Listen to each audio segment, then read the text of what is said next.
blood and sacrifice of the innocent Palestinians will never go waste. Another troubling global development is the Hindu supremacist agenda in India.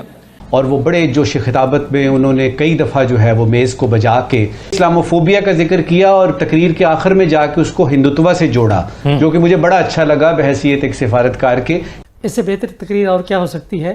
انسانی حقوق کی پامالی کشمیر میں اور جس طرح فلسطین کا ایشو ہے۔ دیکھو بات سنو، ان لوگوں نے، اس مینٹالٹی نے، اس ذہنیت نے عوام الناس کو جان بوجھ کے جاہل رکھا۔ لوگوں کے اندر وہ شعور ہے ہی نہیں۔ میں ٹیکنالوجی اور سائنس اور ٹیکنالوجی کا بہت بڑا پروموٹر ہوں۔ پرائم منسٹر نریندر مودی نے بھی اپنی تقریر میں یہ کہا اے آئی کا مطلب تو آرٹیفیشل انٹیلیجنس ہے، مگر دوسرا مطلب یہ ہے امریکن انڈینز، کیونکہ انڈینز اوریجن کے لوگوں کا اے آئی کو آگے بڑھانے میں امریکہ کے اندر رہتے ہوئے بہت بڑا کردار ہے۔ اور ہمارے زوال کی، میں عالم اسلام کی بات کر رہا ہوں، صرف پاکستان نہیں۔ حال کیا تھا جب نیا ٹریکٹر آیا ہے تو آپ کو پتہ ہے کیا پروپیگنڈا تھا کہ گورا ہماری زمینوں کو جلانا چاہتا ہے۔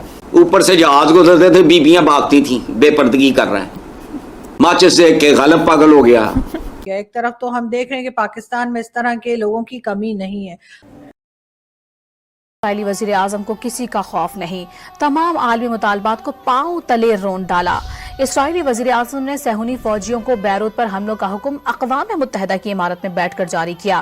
عالمی دنیا سے بڑی خبر شامل کریں گے۔ اسرائیل نے لبنان پر طاقتور میزائلوں سے 10 فضائی حملے کیے ہیں۔ بیروت کی رہائشی عمارتیں ملبے کا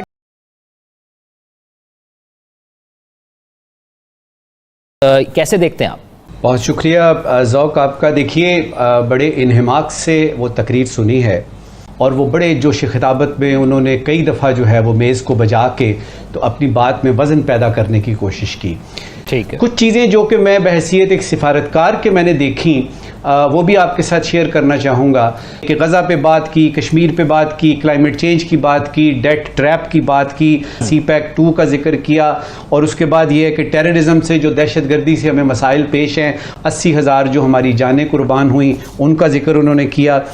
اس کے بعد انہوں نے اسلاموفوبیا کا ذکر کیا اور تقریر کے آخر میں جا کے اس کو ہندوتوا سے جوڑا، جو کہ مجھے بڑا اچھا لگا بحیثیت ایک سفارتکار کے کہ آپ اپنی بات کہی کو اس میں آپ ایویڈنس ڈالتے ہیں۔ تو سب سے پہلے تو میں مبارکباد دینا چاہوں گا کہ کشمیر کا بڑے کھلے الفاظ میں، بڑے بغیر یعنی وداؤٹ مینسنگ اینی ورڈز ہمارے پرائم منسٹر نے کشمیر کی بات کی۔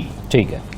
اس کے بعد انہوں نے جینوسائیڈ کا لفظ استعمال جو ہم نے شروع میں کیا تھا کہ نسل کشی کا، انہوں نے اس کو جینوسائیڈل وار قرار دے دیا۔ اور اب جب کہ یعنی نیتن یاہو کی تقریر شروع ہوئی تو ہمارا پورا ڈیلیگیشن وزیر اعظم سمیت جب نکل گیا، یہ ایک اشارہ تھا کہ جی ہم نہیں مانتے، جو کچھ بھی آپ نے کہنا ہے ہم اس کو نہیں مانتے۔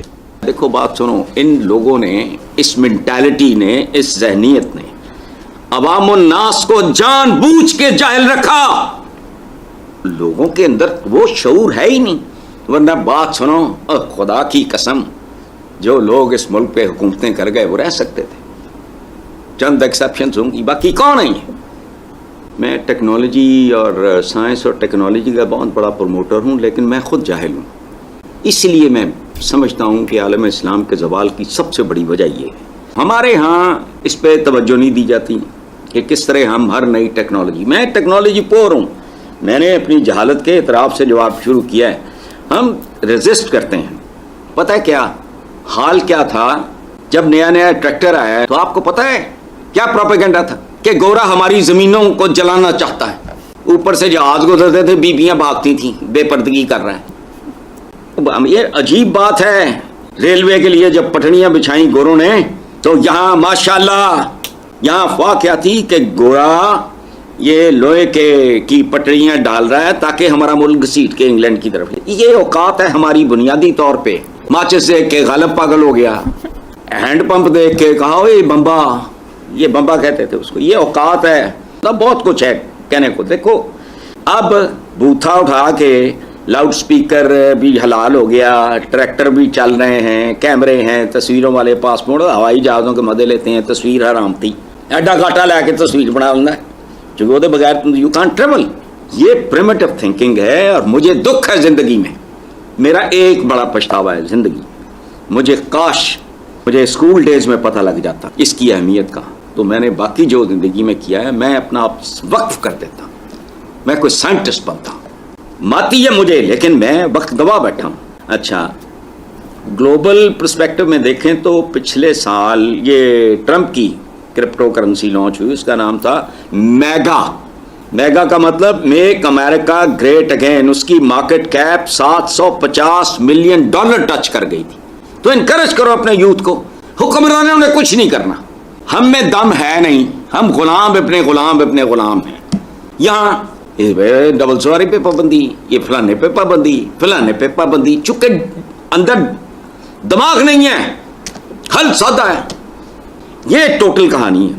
اب آخری امید شاید یوتھ ہے، پتہ نہیں، اور سائنس اور ٹیکنالوجی ہے جو ہر چیز کو تباہ و برباد کر دے، باقی نہیں ہمارا کوئی لا علاج لوگ ہیں۔ اور یہ بڑی خوبصورت بات ہے، کرپٹو کرنسی میں اس انڈسٹری کو لیگلائز کرو، پیٹرنائز کرو، یہ بہت کمال کا کام ہے، ہمارے یوتھ کو انکریج کرنا چاہیے۔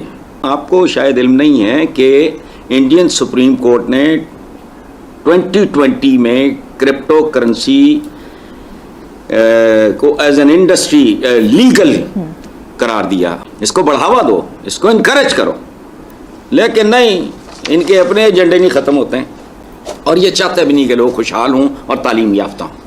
میں تو اب 77 سال کے بعد اس نتیجے پہ پہنچا ہوں، بات سنو، یہ ملک اگینسٹ آل آڈس ایٹمی طاقت بن سکتا ہے، اپنے بچے نہیں پڑھا سکتا، اور ہمارے زوال کی، میں عالم اسلام کی بات کر رہا ہوں، صرف پاکستان نہیں، سب کیا ہیں یہ